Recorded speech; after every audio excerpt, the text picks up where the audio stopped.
রনি এক ভয়ঙ্কর দুর্ঘটনার পর ৭ মাস কোমায় ছিল। সুস্থ হওয়ার পরও সে শুধু তার প্রেমিকা আলিশাকেই মনে করে।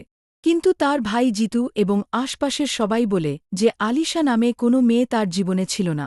তারা বলে আলিশা কেবল রনির কল্পনা। একদিন রনি আলিশার কবরে যায় এবং দেখে সেই কবরও বদলে গেছে। সে অবাক হয়, তাহলে কি সত্যিই আলিশা ছিল, নাকি সবই তার বিভ্রম? গল্প শুরু হয় রনির অ্যাক্সিডেন্ট দিয়ে। রনি গাড়ি চালাচ্ছিল, গাড়িটি রেললাইনে পড়ে যায় এবং ট্রেনের ধাক্কায় চূর্ণ হয়ে যায়। কেউ একজন তাকে উদ্ধার করে হাসপাতালে নিয়ে আসে। খবর পেয়ে জিতু হাসপাতালে আসে। ডাক্তার ইলেকট্রনিক সিপিআর দেয়। অনেক চেষ্টার পর রনির প্রাণ ফেরে। কিন্তু ডাক্তার জানায় যে রনির ব্রেন ডেড হয়ে গেছে এবং সে কোমায় আছে। ৭ মাস পর হঠাৎ একদিন রনি জেগে ওঠে এবং প্রথমেই বলে, আলিশা। বাড়ি ফিরে সে মোবাইলে আলিশার ভিডিও দেখতে থাকে। ঠিক তখনই জানালার বাইরে সে দেখতে পায় কিছু লোক মৃতদেহ নিয়ে যাচ্ছে। রনি নিচে নেমে মৃতদেহ নিয়ে অদ্ভুত কথা বলতে শুরু করে। লোকেরা রেগে গিয়ে তাকে মারতে যায়। তখন রনি তাদের মারধর শুরু করে। উপরে বারান্দায় দাঁড়িয়ে এসব দেখছিল জিতু। রনির আচরণে চিন্তিত হয়ে জিতু তাকে এক মনোরোগ বিশেষজ্ঞের কাছে নিয়ে যায়। জিতু ডাক্তারের কাছে রনির আচরণের কথা বলে ও তাকে দেখায় একটি ভিডিও, যেখানে দেখা যায় রনি একা নিজেই লড়াই করছে, আসলে কেউই ছিল না। ডাক্তার রনিকে বোঝায় সে হ্যালুসিনেশন দেখছে, সবই তার কল্পনা। কিন্তু রনি বিশ্বাস করে না, বলে, আমি লড়েছি, আমার শরীরের ক্ষতি প্রমাণ। কিন্তু গায়ে কোনো দাগ নেই দেখে ডাক্তার আবারও বলে সে বিভ্রমে আছে। রনি কিছু না বলে বেরিয়ে যায়। হাসপাতাল থেকে বেরোতে বেরোতে সে একজনের সঙ্গে হাত মেলায় এবং একা মোটরবাইকে চলে যায়। ডাক্তার সব রিপোর্ট দেখে জিতুকে জানায় এটা বিভ্রম নয়, ট্রমার ফল। নিশ্চয় তার জীবনে এমন কিছু ঘটেছে যা গভীর আঘাত দিয়েছে। জিতু বলে, কোমা থেকে জাগার সঙ্গে সঙ্গেই সে আলিশা নাম নিয়েছিল। এরপর রনি এক কবরস্থানে যায়।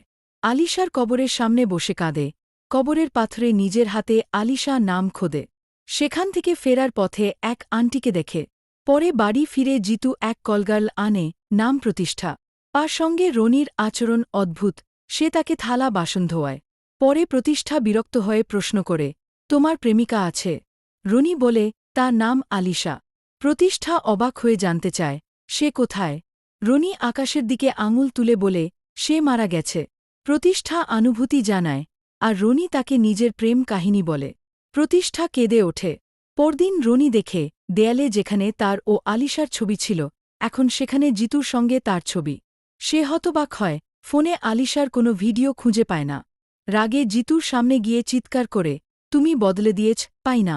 জিতু শান্তভাবে বলে, দেয়ালে সবসময় আমারই ছবি ছিল, তুমি আবার হ্যালুসিনেশনে আছো। রনি সমস্ত কিছু ভাঙচুর করে। পুলিশ আসে, রনি ভাবে জিতুই ডেকেছে। পুলিশ রনিকে গ্রেপ্তার করে থানায় নিয়ে যায়। এসপি জিজ্ঞেস করে, প্রপার্টি নিয়ে ঝামেলা? জিতু বলে, না, মেয়ে নিয়ে। না। তখন রনি হাতে থাকা হ্যান্ডকাফ ভেঙে চিৎকার করে, হ্যাঁ, মেয়েই কারণ। আর দেহ আমি নিজে দেখেছি। সবাই হতবাক। রনি পুলিশের দলকে নিয়ে আলিশার কবরে যায়। কিন্তু গিয়ে দেখে সেখানে অন্য নাম, মারগুডি। রনি বলে, এই কবর বদলে দেওয়া হয়েছে। জিতু জবাব দেয়, তুমি আবার বিভ্রম দেখছ। রনি সেই আন্টির দিকে তাকায়। আন্টি বলে, আমি তোমাকে প্রায়ই এই কবরের কাছে দেখি, মনে করতাম এটা তোমার মায়ের কবর।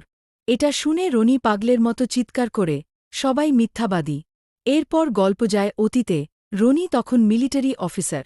একবার এক গুন্ডার সঙ্গে মারামারির সময় তার সঙ্গে ধাক্কা খায় এক মেয়ে আলিশা। আর ফোন ভেঙে যায়। রনি নিজের পুরনো ফোন দিয়ে বলে, নতুনটা কয়েকদিন পরে দেব। আলিশা তার ভদ্রতা ও সাহসিকতায় মুগ্ধ হয়। এরপর তাদের বন্ধুত্ব গড়ে ওঠে, পরে প্রেম। কিন্তু একদিন ঝামেলার মাঝে গুলির লড়াইয়ে আলিশা রনিকে বাঁচাতে গিয়ে আহত হয়। দুজনের মধ্যে ভালোবাসা আরও গভীর হয়। একবার রনি বন্ধুকে আলিশার সঙ্গে দেখা করায়, কিন্তু বন্ধু অবাক হয়ে বলে, আমি তো কাউকে দেখছি না। এখানেই বোঝা যায় রনির মানসিক সমস্যা তখনই শুরু হচ্ছিল। বর্তমানে ফিরে আসি। এসপি জানতে চায়, আলিশা কিভাবে মারা গেল? রনি বলে, দুর্ঘটনায়। তদন্তে জানা যায় আলিশার অস্তিত্বের কোনো প্রমাণ নেই। কিন্তু রনি বিশ্বাস করে না। সে পল নামে এক দুর্ধর্ষ ব্যক্তির পিছনে এবং আবিষ্কার করে যে পল আসলে আলিশার পরিচয় মুছে ফেলতে চেয়েছিল এক ক্ষমতাশালী মানুষের জন্য, চাকু। চাকু একসময় অবন্তিকা নামে এক প্রেমিকাকে ভালোবাসত, কিন্তু সে তার সামনে মারা যায়। সেদিন থেকে চাকু পাগল হয়ে যায়। আলিশাকে দেখে সেভাবে অবন্তিকা ফিরে এসেছে। সে তাকে বন্দি করে রাখে। রনি আলিশাকে খুঁজে বের করতে গিয়ে সবাইকে হারায়, এমনকি নিজের ভাই জিতুকেও।